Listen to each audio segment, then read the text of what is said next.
From nursing on a tropical disease ward to becoming affectionately known as the Mary Poppins of social care, Paula's 40-year journey in healthcare has been nothing short of extraordinary. With a deep passion for elderly care, a wealth of experience in quality improvement, and a mission to promote best practices in social care, Paula is here to share her story and expertise with us.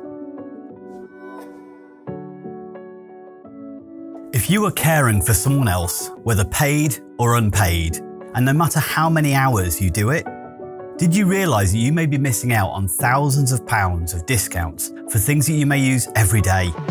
The Able to Care podcast is proud to be sponsored by the UK's #1 carers card. Started by two best friends who recognise that carers deserve better and are 100% committed to helping to change the lives of all carers and bringing them together as a strong community. Carers Card UK provides support, recognition and rewards.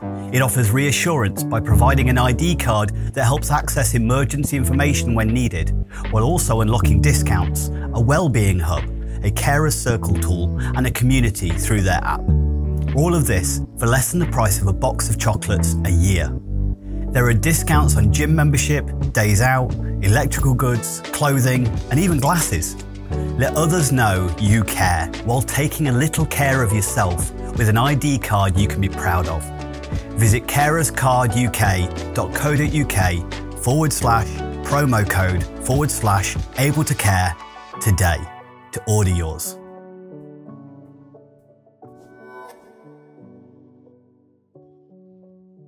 Hello and welcome to the Able to Care podcast. I'm your host, Andy Baker, and today we are thrilled to welcome Paula Cashmore, a veteran in the field of healthcare and social care with over 40 years of experience spanning nursing, quality improvement and consultancy. From her early days nursing on a tropical disease ward to her current role as an independent care quality consultant, Paula has a wealth of insight into ever-changing landscape of care. We'll be exploring her fascinating career, her thoughts on improving care standards, and why she's affectionately known as the Mary Poppins of social care. So wonderful to meet you, Paula. Thank you very much for joining me today. Thank you for the invitation and for the lovely introduction. I really appreciate that. It wasn't too embarrassing, that one, was it? It wasn't too gushy. You've read my website. Yes. I have indeed, yes. Obviously, we like many of the guests I have in here, I came across you on LinkedIn. We've got a few common connections and quite a few people had mentioned your name before I finally got an opportunity to reach out to you directly. Do you find many care managers kind of actually use LinkedIn at all? Because there seems to be plenty on there, but I don't know how much they engage and stuff. Yes, there are. I think it's the more proactive care managers, the more confident care managers that are on LinkedIn. I think LinkedIn comes over as a more professional platform, and I think it's got a reputation of being a job site more than a social media platform. So I think there are managers on there that are also looking at information, finding out what other managers are doing. Yeah, it's one thing I find in the care sector, and this would be interesting from your perspective before we sort of dive into, but sometimes it's quite isolated. I find that not many care homes talk to each other particularly. Do you find that as well? That is exactly why I have set up my online support platform. It's because of the isolation. So many, we have so many registered managers, but historically and traditionally, everybody's competition. Yeah. And it's like, no, you can't talk to them because they may pinch our customers. No, you can't work with them because they may steal our documentation. And I think we need to get out of that silo working. We need a lot more collaboration. Ultimately, there are enough beds to go around. And I have said this to many people, if you actually get to know who your competitors are, your fellow managers and what their homes cater for, you can actually make better referrals to them. They can make better referrals to you, and that collaboration actually brings about a better quality of care, because you're not just desperate to fill your beds. You know that if somebody refers somebody to you, they know you and your service. So it is really important to join networks, and not to be afraid to talk to each other. Yeah. It's strange, isn't it? And I know that's not the only industry that has it, as far as that separation, but because a lot of them are commercially driven, I do think they see each other, as you said, as competitors. Whereas I think competitors are seen as a bad thing rather than being a good thing, going, hey, what are they doing that's really working for them? Can Yes. I find that similar? But it's also having your own niche, like two different care homes. The culture of them is going to be completely different, and what suits one isn't going to suit another. And hopefully we'll jump into that a little bit about finding, when you're looking for a care home for a loved one, being a little bit kind of aware of the different cultures out there and what different care homes kind of offer and things like that. Yeah. But let's backtrack to start off with a little bit into your past, if that's okay. So one of the things obviously I was reading about, that you started working on a tropical disease ward. So that sounds like an interesting start to a career for anybody. Yeah. So I trained as a nurse, a registered nurse in the 1980s, as I say, over 40 years experience. And my training hospital was one of the few in the country that had an infectious disease, tropical disease unit. And one of my placements was on there. I remember nursing, and it gave me my first experience of the pressures of press coverage. So we had the very first typhoid case in the UK, somebody who had been on holiday to Greece, which in the 80s was very salubrious. She was quite a celebrity in the hospital, A, for going to Greece, and B, for catching typhoid while she was there. So we were able to barrier nurse her and do all of those things, but it was in the press.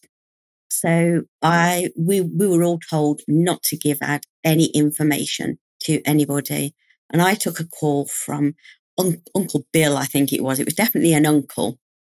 And I said, can I just get some information for you? Hold the line a minute.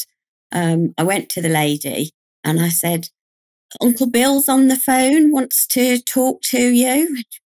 Uncle Bill? Who's Uncle Bill? I haven't got an Uncle Bill. And the sister came in and said, I think this must be press trying to get in the back door. So that was really interesting. But yeah, some of the principles of nursing, infection control, disease control, they haven't changed in years. And those sort of things were really helpful during the COVID pandemic and gave me a lot more insight how to manage things in a care home. yeah, just quickly on that, if you use the term barrier nursing, and I'm just thinking some of the people who may be listening may not be familiar with that term at all. So if you've got barrier nursing and reverse barrier nursing, would you mind just kind of explaining what those are, just so for anybody who's not familiar with the terms? Yeah, it's just basically putting a barrier between two people and the germs. And that can be done in various ways with equipment and with, personal protective equiment, as well as now rooms and air conditioning and air filtering, that sort of thing. Yeah, I think it's the only reason I kind of draw attention to that is probably there's a lot of carers listening, but there's also family members. And if you hear the loved one is being barrier nursed, you might suddenly then be a little bit, what does that mean? Nobody's allowed in. But it is just, that safety precaution to either prevent germs going into them if they're immunocompromised, for instance, or for germs coming out if they've got an infectious illness. And I should imagine that was a big part. I should imagine your infection control routines are on point from working in a tropical disease ward. I hope so. I hope so. One of my common phrases as I'm walking, doing a quality audit, just speaking to the carers, no aprons in the corridor, please. It's just catching the little things. Just catching the little things helps a lot. Yeah, I know that, and we won't disappear into the realm of infection control too much, but it is one of the areas that it's easy to see the bad practice, I think, sometimes, isn't it? And it's a little bit, so you'll see, and for instance, nurses picking things up off the floor and then just kind of disposing of it without then necessarily then re-sanitizing their hands and stuff like that. And you go, that definitely wasn't a sanitary thing you just picked up there. You're now transferring whatever that is elsewhere. Is that something that, so when you're doing audits and going into organizations, is that something that you kind of watch out for and kind of monitor? Yeah, it's a very important part of the CQC regulations. It's in the new quality statements under their safe infection control procedures. So it's checking everything is in place, as well as the training and policies to support that.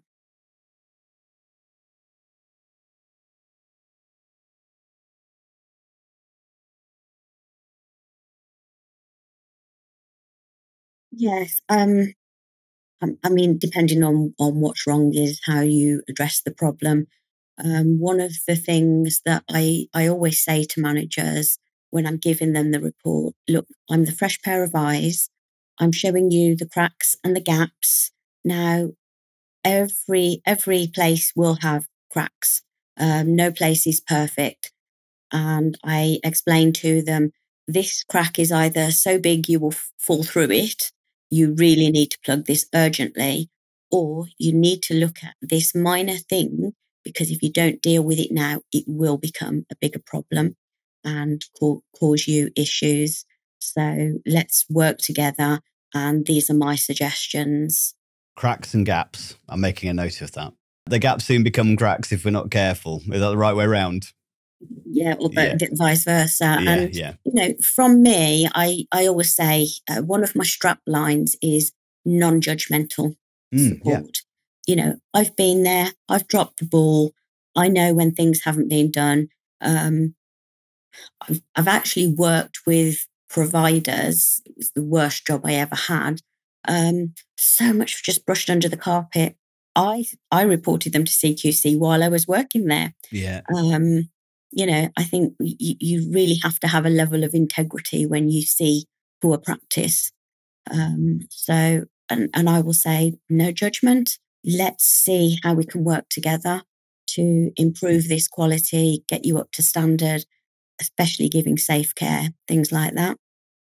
Definitely. I think we'll come on to in a little bit. I would like to carry on your journey a little bit, but we'll talk about the blame culture and stuff like that from a management point of view as well. Yes. And that ties into that infection control aspect and stuff. So yeah.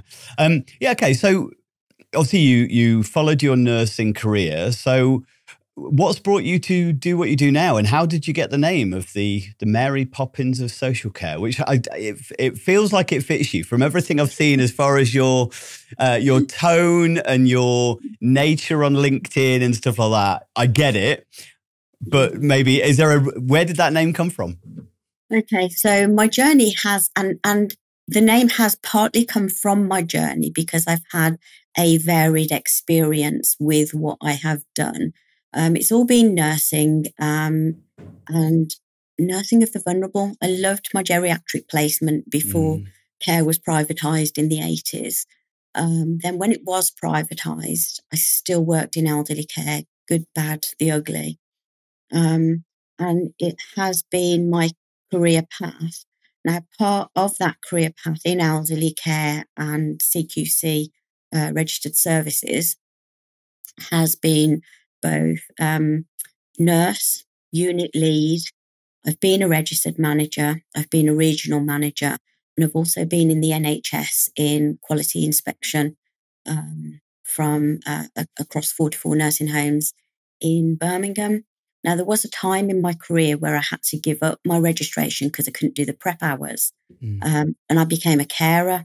So I've even seen, you know, the difference in attitude between going in somewhere as a nurse and going in somewhere as a carer has given me a real insight into how to value care staff. I do a lot of consultants and a lot of good managers will say there's no such thing as just a cleaner, just a carer. We really need to get that message over. So I have done all of those roles, and talking about my experiences on LinkedIn, these flashing rockets and cupcakes you can get, the graphics I put. I became a volunteer for Prince's Trust for their mentorship scheme. So I put one of these congratulations on, and people were saying, "Oh, well done, that's lovely." A few weeks later, maybe a month, 6 weeks later, I put another one up. I volunteer for the National Association of Care and Support Workers, and I'm, still doing that. And one of my connections said, "Oh, you've got so much in your bag. You're just like Mary Poppins." And I thought, "Oh, that's sweet." And then a few weeks later, somebody, the Care Professional Register. I'm part of the board trying to encourage registration of carers, valuing carers. And somebody said, "There goes Mary Poppins again." So I just put it on my strap line. I'm Mary Poppins of Social Care. Ask me what's in my bag. And it just took off. It really just took off. So I think, as you say, my main calling is to be a mother. I have 4 daughters, so far 7 grandchildren with 1 on the way. And so Mary Poppins, the motherly figure, I'm only short, I'm less than 5 foot. So people come in and I'm like the granny walking in. So I have that. But it's that air of efficiency as well. It's get things done. Let's work together.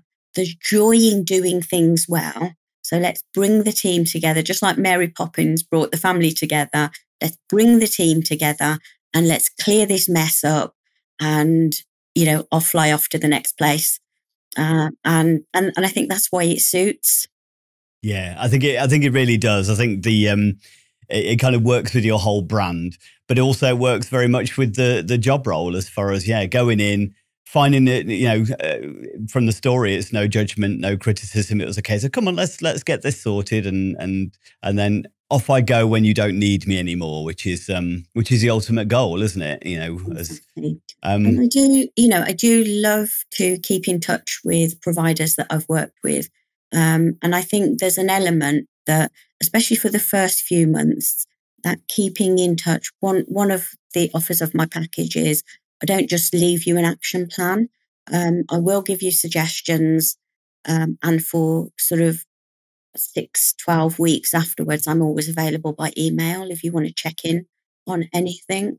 So it's that post support is really important, because it's no good going into a place, finding problems, telling them how to put right. But if they don't know how to maintain that, then you're back to square one. So that's the next job. That's the next step. It is. And I think that must be hard for some care managers. I think, many care managers sometimes have worked their way through, whether it be from cleaner, for carers, whatever, or a nurse, and they've come up to this position of manager. And their only experience maybe is then another carer who's done the same and got to manager and things like that. And therefore their management experience is quite limited. They're running a business. Knowledge is quite limited. And it's so much pressure, managing rotas, managing all the logistics, as well as ensuring that quality of care is an incredibly challenging role for any person. But then with the additional pressure from commissioning bodies and things like that, it's very squeezed, very, very squeezed. Yeah, absolutely. And I think it is that that maybe leads into where you've experienced it, where there's a frustration. They just want everybody to be able to do their job right. And I think we all think like, well, they should know what to do. And you mentioned an interesting thing there as far as, so the registration of carers. So the kind of the actual upskilling, training and appropriate registration of carers is something that I hoped was going to come in a number of years ago. Because it was, there was talk, there was murmurings of let's give them a PIN number so it feels as they can be as proud of being carers as a nurses are being a nurse, that it's something that they can hold with a badge of honor, rather than sometimes there's slight shame around being a carer, because especially all the media around carers is usually negative rather than positive and stuff like that. How do you find that as a culture, and why do you hope that changes, or what are you doing to change it? I'm working with NACAS and the Voluntary Care Professional, uh, Care Professional Register. It is voluntary at the moment, and we as a team are working to get that accredited. So CQC will recognise accredited bodies in their well-led. It gives people something to work for, and it can show the public that there is an acceptable standard. There are bad apples with in every industry, but we need to be able to filter those out. And we're looking at really accessible ways of ensuring that the register is a robust register of caring people, not super qualified people, but caring and intelligent, emotionally intelligent people who have a good reputation in care work and enjoy it and are proud of it. Yeah. Yeah, I think that's where still society has a lot of work to do as far as creating a sense of equality, that IQ, intelligence quota, is Mhm. still kind of a marker, and therefore you've got to pass exams and you've got to do this. But there is no marker for compassion. But I would rather have a compassionate carer than an intelligent carer any day. And that isn't to say that any carers aren't intelligent in the slightest, Yes, but yes, you can have both. yeah, Yeah. absolutely. But they may not be book smart or be able to pass a maths exam, Yes, but if they can empathize, listen to me, yes, support me, meet my care needs, well, that's 10 times more valuable. But there's no yes. test for that. There is no test of that. And interestingly, those carers that do that, they will get promoted. And then before you know it, they will be accepting management positions without the skills, training, mentorship, leadership Mm, skills, because yeah, they're not particularly, they'll pass their level 5. But I think with a lot of qualifications, level 5 not tick box, I'm not saying that. no. But because there are so many resources to help you through your level 5, and of course, training companies want you to pass, I Mm, don't think every person that's got a level 5 understands the full scope of how mm, to implement those leadership things from that level 5. So yeah. I have a good friend, Norma. You might want to talk to her. I've spoken to Normo. Listening Norma's to doing, Norma, yeah, yeah, she's great. We really click.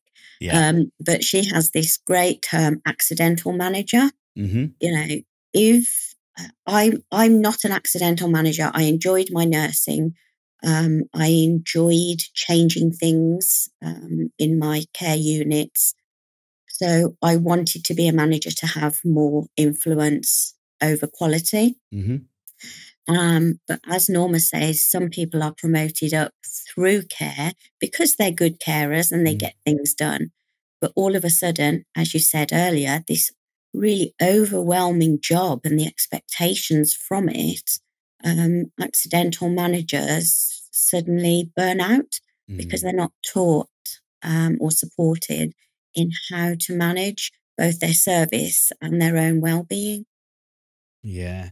That's a surprisingly common thing. And it's not just the care industry. Most people, I remember hearing years ago that most people are promoted to a level above the level that they actually should be at. Yes, Um, because you're really good at that job, so you get pushed up to the yes, next one.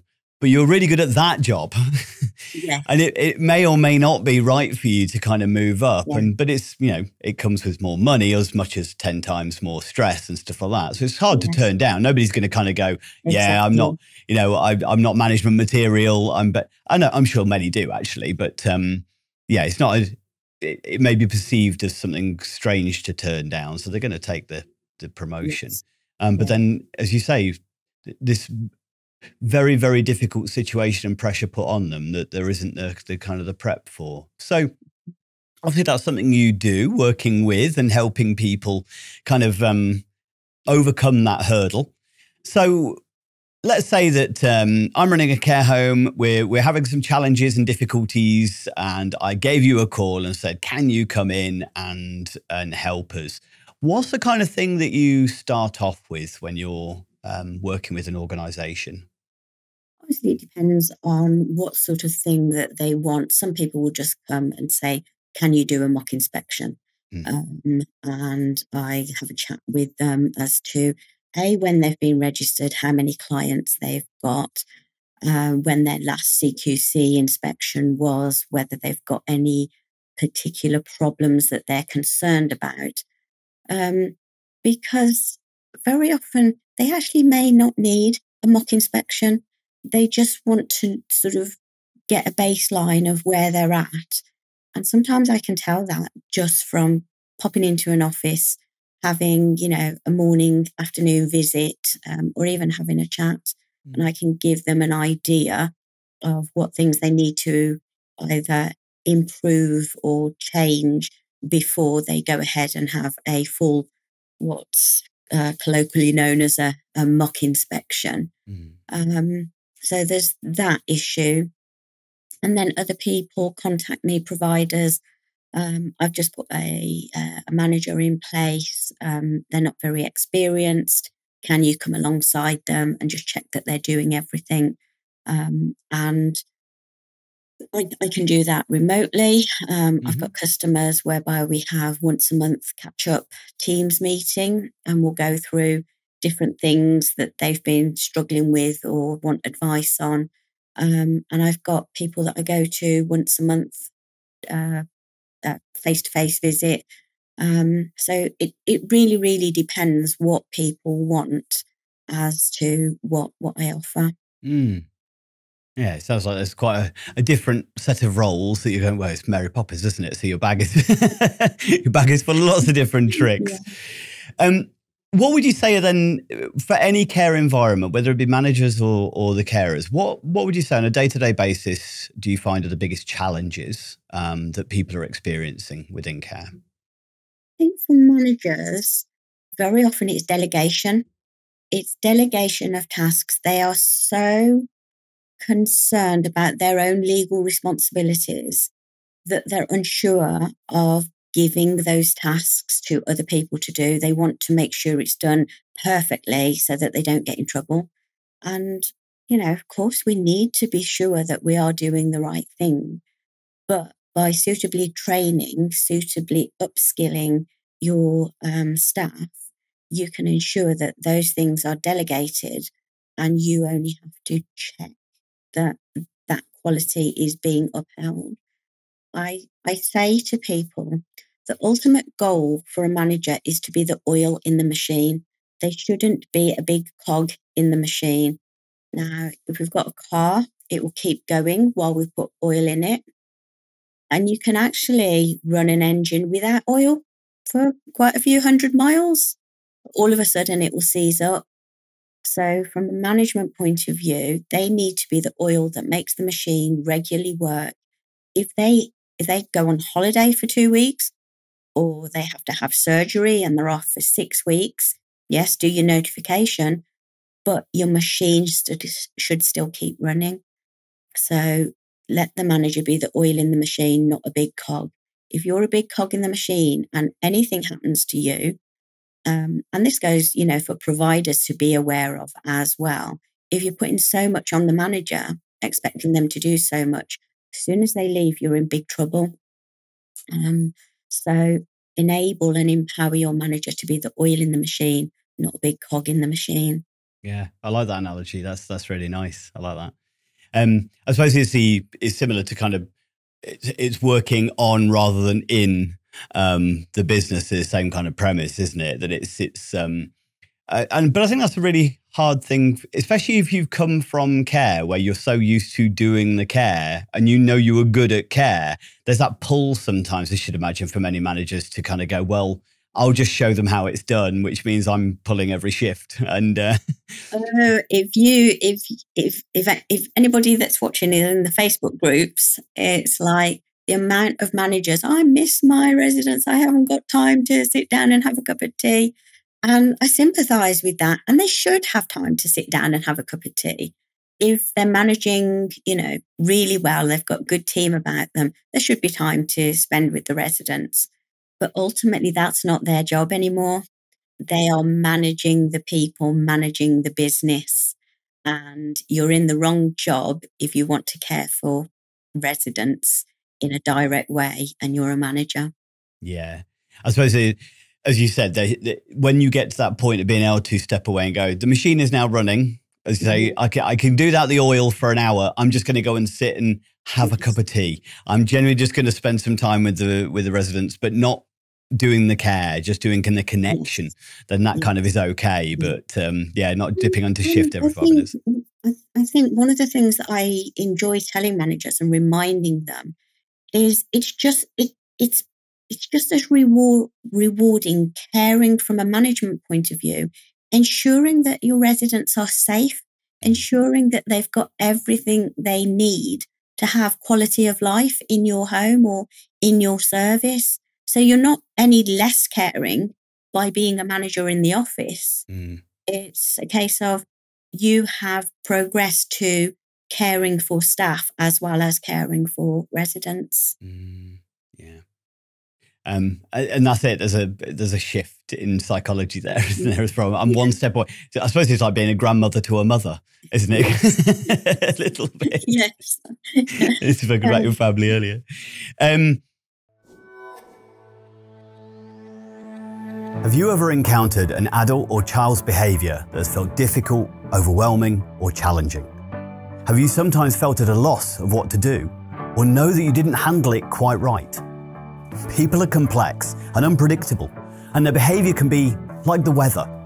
We've all made the mistake of looking out the window and feeling safe to wear shorts, but 5 minutes later wishing for an umbrella.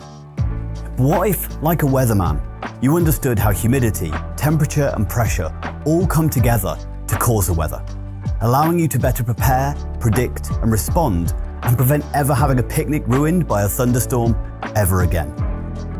My book, called Targeting the Positive with Behaviours that Challenge, helps you to become the weatherman of behaviour. It provides you with a toolkit to increase competency, confidence, resilience and empathy, so you feel more assured about how to respond to distressed or dysregulated behaviours in others, including those affected by trauma, mental health, neurodiversity, learning disabilities or dementia. Build better connections, achieve de-escalation and improve outcomes for yourself and those you engage with my celebrated 6-stage target model, a step-by-step process to reduce distress for everyone. Discover my empowering, person-centered guide in Targeting the Positive, written by me, Andy Baker, available from online bookstores worldwide. Find a link in the description and order today.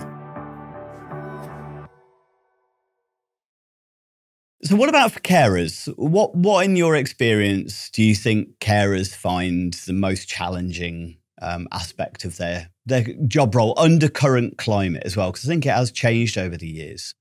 Yeah.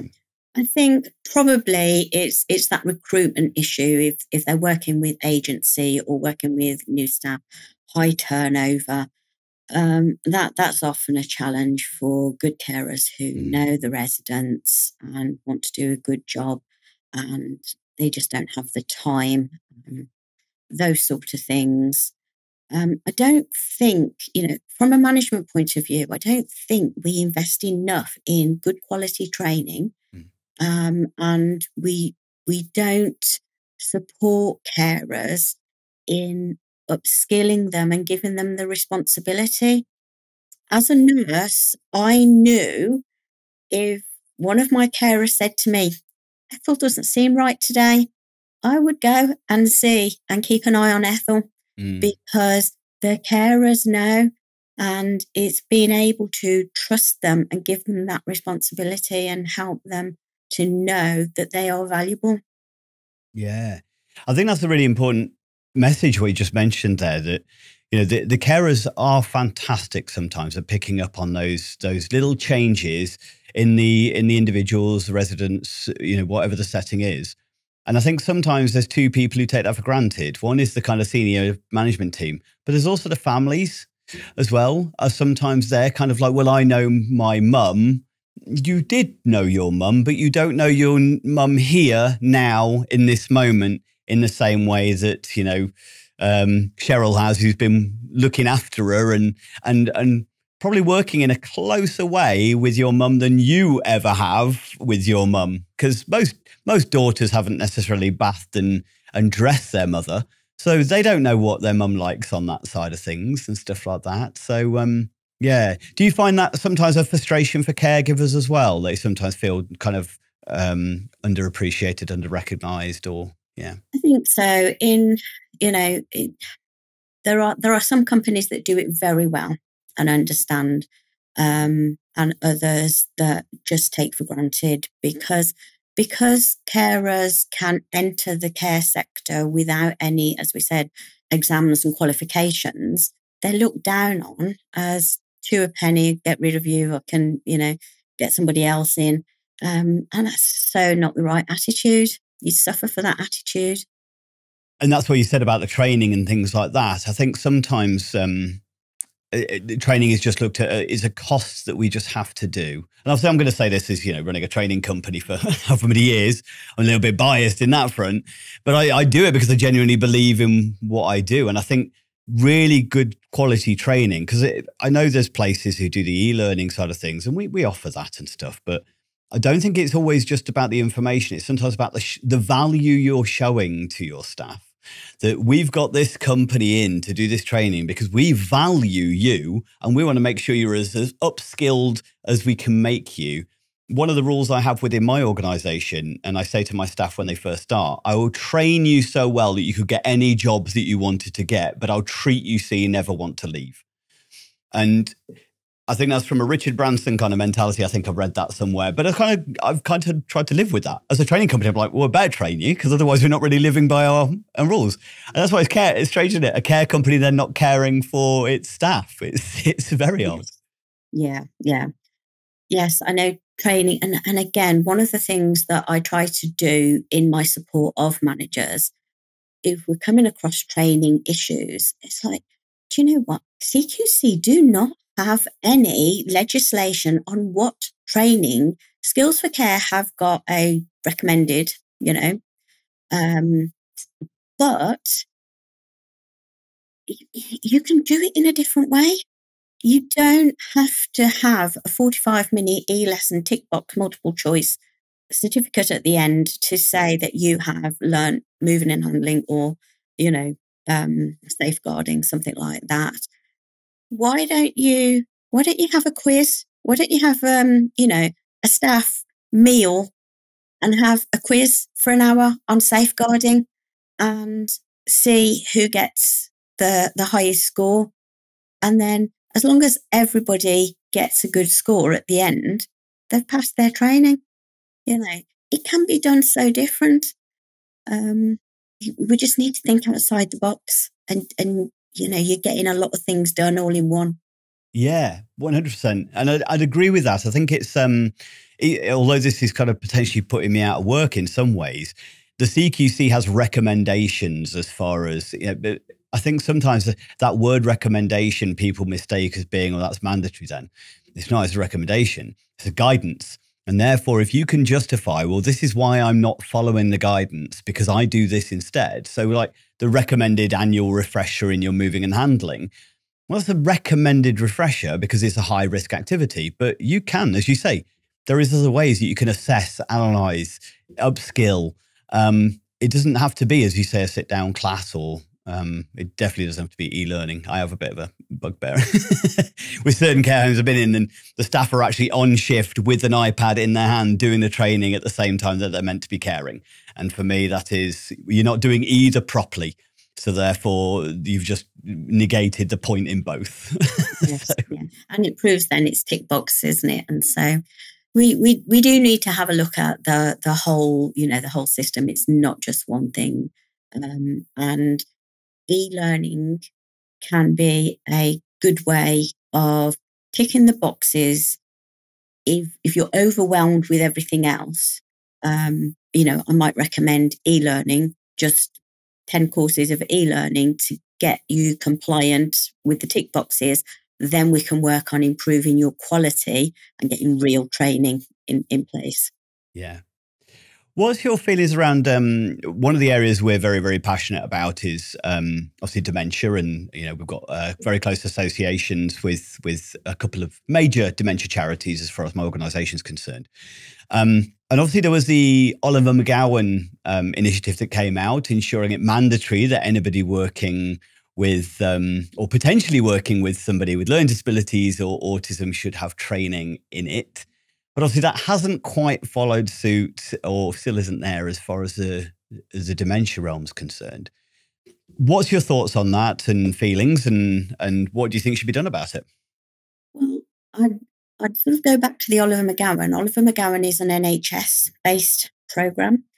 CQC for social care says that staff have to have training in autism if there's any likelihood that they will, and learning disability, if there's any likelihood that their staff will meet that. Now, 99% of care providers will meet autism in some way or another, whether it's staff or caring. But I think you have to be reminded it doesn't have to be the Oliver McGowan training. And I've done the first the videos of Oliver McGowan. They are so NHS focused. They're of no use to social care. So I would always say, let's go to ABLE training. They're much better with LD. So Yeah. it's getting the appropriate training, and 100% with dementia care as well. We've come on so far from when I trained in the 80s, where you were reorientating people. You had the big clocks, you had the calendars on the wall, so you could remind people what day it was. Now it's like, enter their world. Don't distress them by reminding them their husband died. Let's have some, I followed Dr. Kellen Lee, material citizenship. Let's give people quality of life. Let's understand how dementia affects them and their life history. When somebody gets up at 4:00 and you're trying to put them back to bed, they were the milkman. They always got up at 4:00. So let's live with it. Let's go with it, and let's care for that person in a person-centered way. There's certain professionals that I speak to all the time. There is so many of us that know it, that feel it, that kind of just like, oh. And I think there's so many carers that do as well. That's the frustrating thing. And that maybe goes back to the lack of collaboration, the fact that they're these individual entities that aren't kind of necessarily lobbying together. And obviously that's one of the things, by the sounds of it, some of the voluntary organisations that you're associated with is trying to overcome that, trying to bring people together to kind of go, hey, let's get on the same page here. Because we sort of are, but we're not. Yes, yeah. And it's how do we do it? There's a movement at the moment, you've probably seen on LinkedIn, Providers Unite.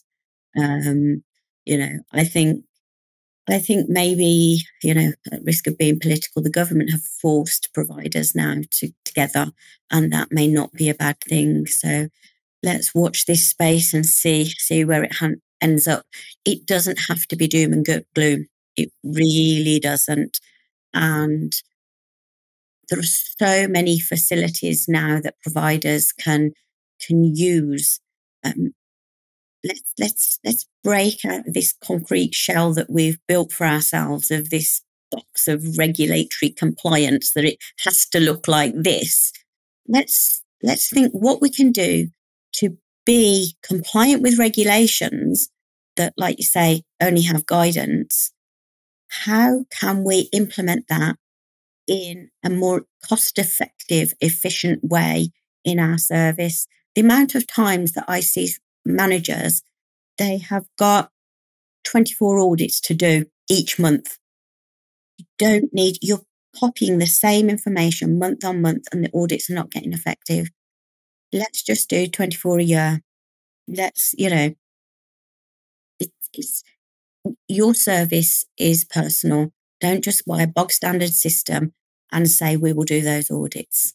Let's make sure we're capturing the right information at the right times.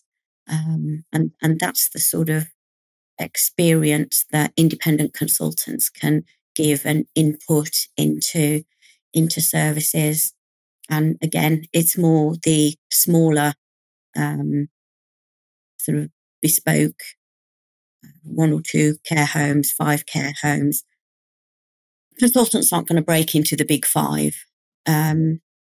But even though the big 5, if you're part of a corporate home, you may have to do things their way. But one of the things that I am aiming to do on my online support platform is give people information so they don't have to rely on their own corporates. Give them community. So wherever they're working, corporate or small home, they can come together and give them the one-to-one support. Part of my package, that hourly mentoring, I will not undermine a big company's ways. I will just help the manager adapt their way of managing into making sure they're compliant. And if necessary, challenge their regional manager with different things. Nothing wrong with that. It's probably why I'm self-employed. Yeah, I get that. If we challenge too much, we have to go and find our own career. But I think, again, it's going back to that. If all I've ever known is the manager before me, and I've just slowly moved up through the ranks, and I'm just going to copy what they've always done without, if I don't know, I don't know. And that's hard. And say that's where the consultants comes in for that support and guidance and just a fresh set of eyes, as you say. Yeah. Obviously, from a manager's point of view, many find themselves in it. There is some out there that are actively seeking a care home to go and work in. But for many carers, I suppose, as you say, they're not always a valued resource, but they are hugely valuable at the minute. And I think staff turnover is something that accountants don't always point out to business owners of how much recruitment costs. So sometimes they think, well, it's better to save the money on one member of staff by cutting down on the number of people on shift, not realizing that then actually that significantly increases their staff stress and staff turnover. So it probably costs them way more in retraining, recruitment and stuff like that. But if you were kind of a carer looking for a job, a new care home, with the experience you have now, especially, I should imagine that you could kind of walk into a home and kind of know, this is my kind of culture. This isn't my kind of culture. What kind of things do you think you should look for from a carer's point of view within a home before you accept a job, take a job or work somewhere? Yeah. Firstly, I don't think you should put much in store by the CQC report, especially if it's an old one. I would say first, look at their Facebook page, their social media. That will give you an idea of what sort of culture that they have. Now, if their Facebook page is a once a month dump of every activity, it's like, this is just a tick box Facebook page. So it's understanding, looking at their social media, go and make a visit, see how you're welcomed, see if people smile at you while you're walking around. We expect people who are going to live in care, if they're buying care package, we expect their family to come in and do a walk around. Why should we not expect the same from a member of staff that's going to be spending almost as much time there? So I would say before you apply anywhere, obviously go in, have a look, ask if they've got jobs, or if you've seen an advert, go and check it out before. Make sure the carpet is clean, but it's not all about carpets and curtains. It's about the welcome, but it's also about the condition of furniture. Are the tatty floors? You can tell a poorly maintained care home as different from an older care home, older and clean. You can have old-fashioned, clean, but not damaged. Those sort of trust your gut instincts, I'd say.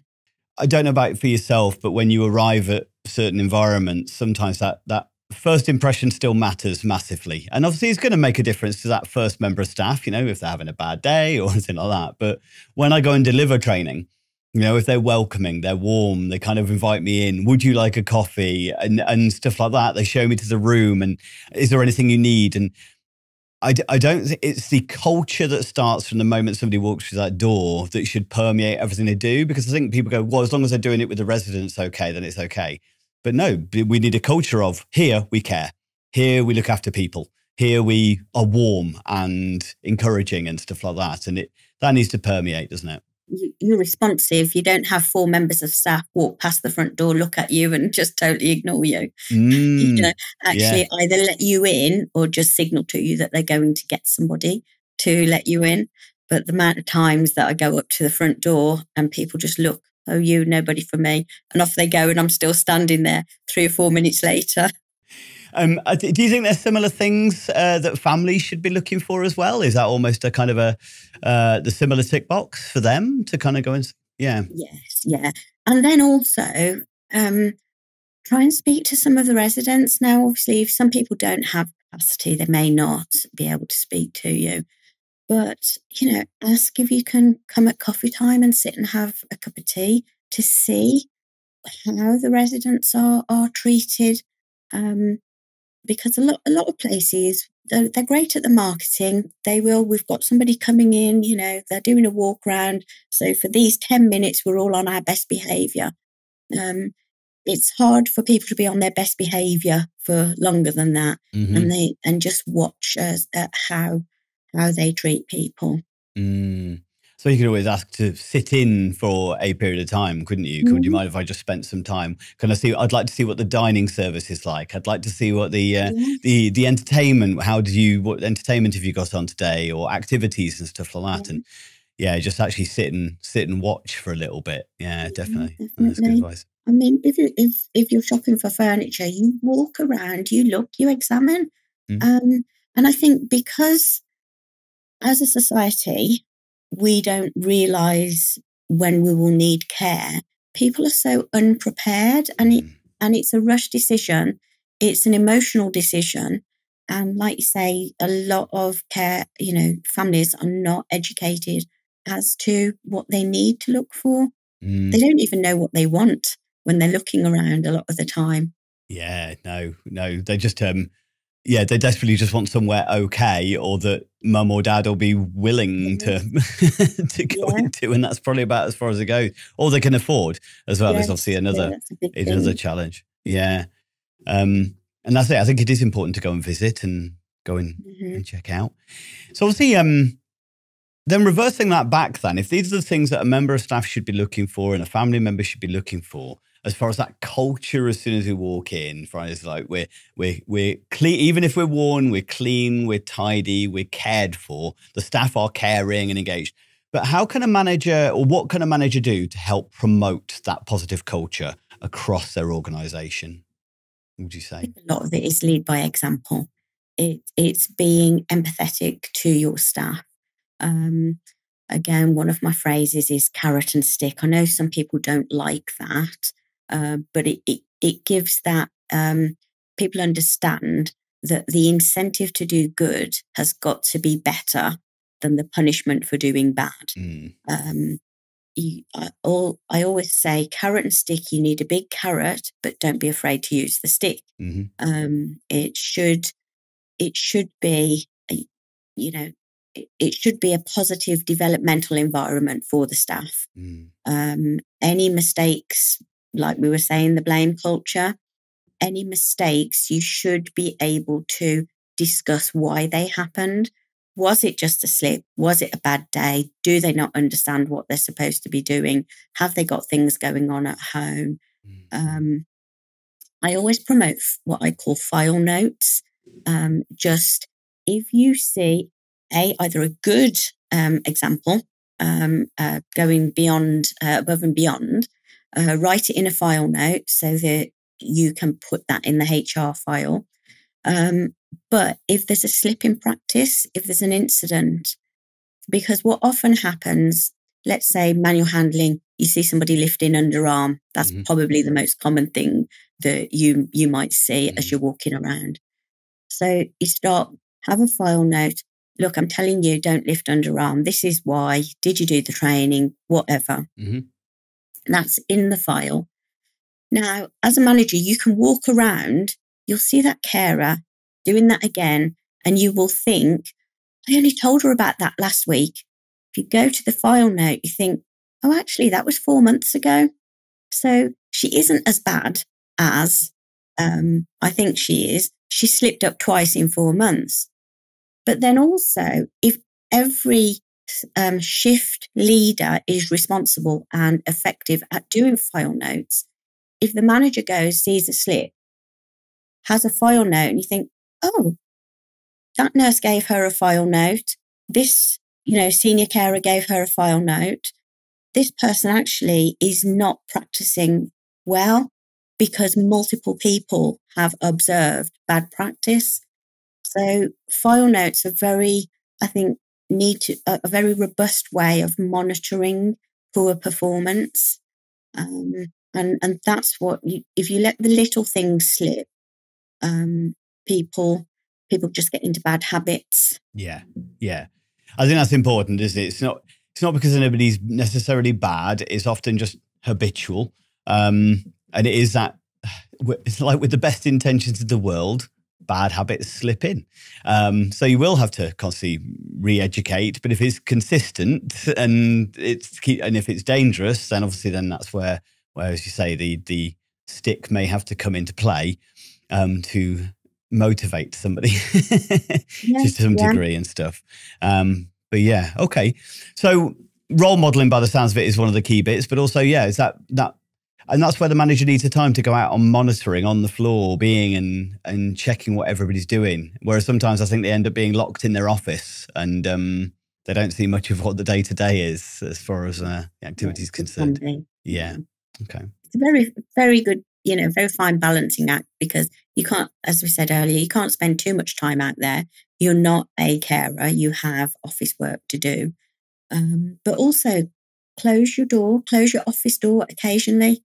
If you're a manager that gets, that has an open door policy, but everybody comes to you with the little things whenever they're just passing, just do a, 2 or 3 hour closed door, nobody disturb me, especially have that door closed sort of at the end of shift time when people are more likely just to pop in and disturb you. If they have something to say, let them make an appointment. Excellent. I like that. Well, one of my managers within my team, I'll be careful my language, even though this is adult podcast. She has what's called an F off flag. So the F off flag is on a computer, and she puts the F off flag, and she puts her headphones on, and that's her focus time. That's her do not disturb me.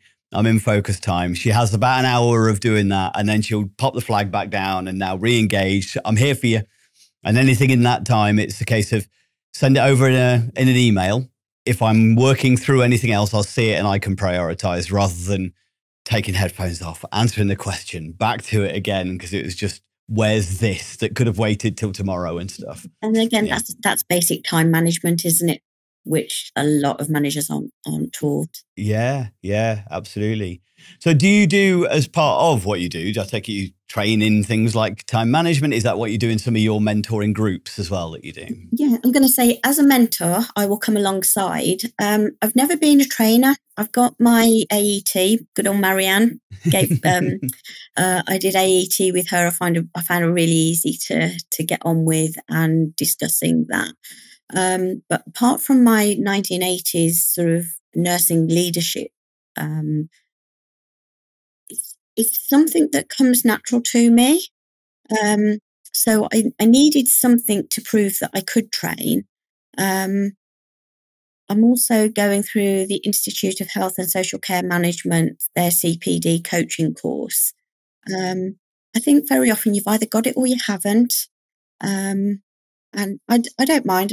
I probably lose customers because I haven't got great qualifications, but I've got enough clients that I want to support. One of the reasons I set up my online platform is because I wanted it big. I wanted to be able to support more people in a shorter sort of space of time, make it available to more people. But no, I enjoy what I do. Whether you can tell that or not, I'm not sure. Yeah, no, definitely do. Yeah, no, it speaks volumes as far as obviously the passion you have for the care sector and stuff, and the passion you have and I think one of the things that does come over, and it was both, and you mentioned Norma earlier, and it's the same for both of you really, as far as the passion that you want to make the quality of life better for managers, because they are kind of sometimes the forgotten here. They are the ones that are blamed when things go wrong, but there's so much pressure for them to get things right. And I think it's trying to help them, not them just blame the staff when things go wrong, and accepting that it's a collaborative kind of team effort and stuff. So yeah, I think that's really important. So obviously we've been through a bit of a whirlwind as far as that. Hopefully some massive managers are going to be listening to this particular episode and take some bits and the nuggets that you've kind of gone through and run forwards with. What would you say as kind of drawings to a bit of a close? Obviously you've worked in, seems like almost every area of care over the years, ranging from going down to the basics and being the on the floor carer to then the next level up of nursing in all sorts of different settings, as well as management and stuff. Which is your favourite? Oh, hard one. I think I've enjoyed every. I think probably if I could go back to a job, if I had to go back to a job, it would be an intermediate care unit lead, step down beds from hospital, multidisciplinary approach, being able to welcome people in. They were shocked at being in hospital and then like being rehabilitated to go home. So that was a good one. Juggling all the balls and getting everything right. Yeah. I enjoyed that one. Yeah. Was it a nice culture there and stuff like that as well? Is it or just a job? Oh no. Yeah, I wasn't impressed with the management, right? But we had a good team on my unit. Yeah, I had to choose my battles for sure. I think that's a general rule for life, isn't it? Yes, yeah. Well, it's been fantastic having a chat with you, Paula. It really is. And I think, I say you are a presence when I'm on LinkedIn and things like that. So did you say you're on Facebook as well? You used to, oh no, you're not. Yes. You are on Facebook, yeah. I am on Facebook, but I don't use it to, divulge what I've eaten for dinner or anything. No, it's more of a work platform and stuff like that again. Yeah. So I'm happy to friend anybody. Okay. Well, we'll also make sure within the show notes or in the description, we'll make sure your details are in there, your website is in there, and people can kind of reach out to you if they're needing any kind of support or information. So the platform, is that just for managers? Is that?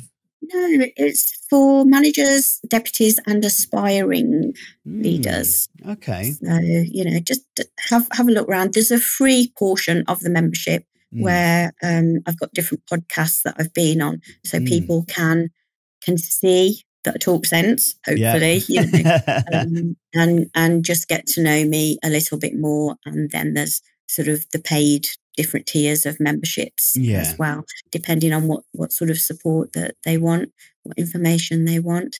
But I'm on Facebook, answer Facebook messages and things like that. Excellent. So, yes. Fantastic. Well, hopefully people will listen to this and reach out to you and obviously get some support and check out the loads of different podcasts that you've been on. And obviously some of the better than others, but it's collaborative podcasts. Definitely. But yeah, absolutely fantastic. And I genuinely feel honoured. You said that you bought my book and were reading through my book. Great. And genuinely feel honoured.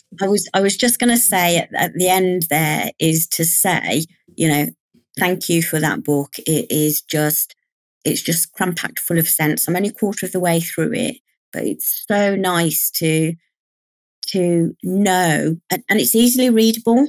It's very, it's quite a thick book because it contains so much information, but it's so easily readable. It's set out really well.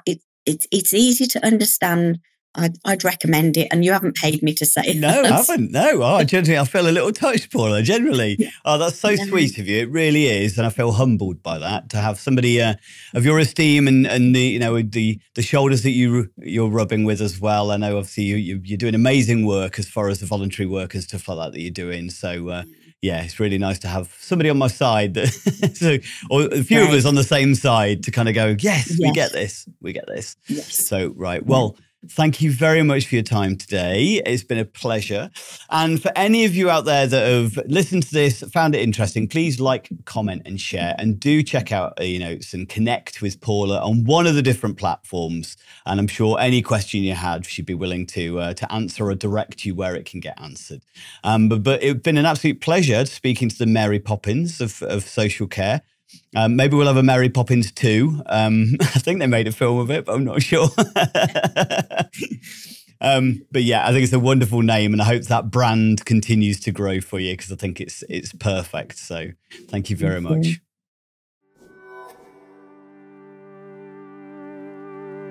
Let me ask you a question. Do you ever find the pressures of supporting, teaching, or caring for someone else overwhelming, and wish you had access to more support and information?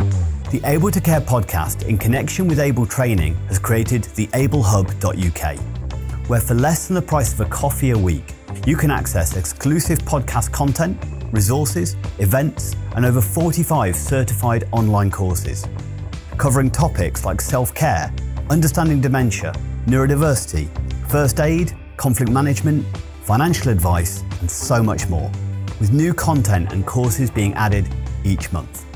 We are so confident that you will benefit from the Able Hub that we are offering 14 days access completely free of charge. No contract, cancel anytime. Become part of the ablehub.uk community and gain the support, knowledge and resources you deserve. Don't struggle alone. Be able. Find the link in the description.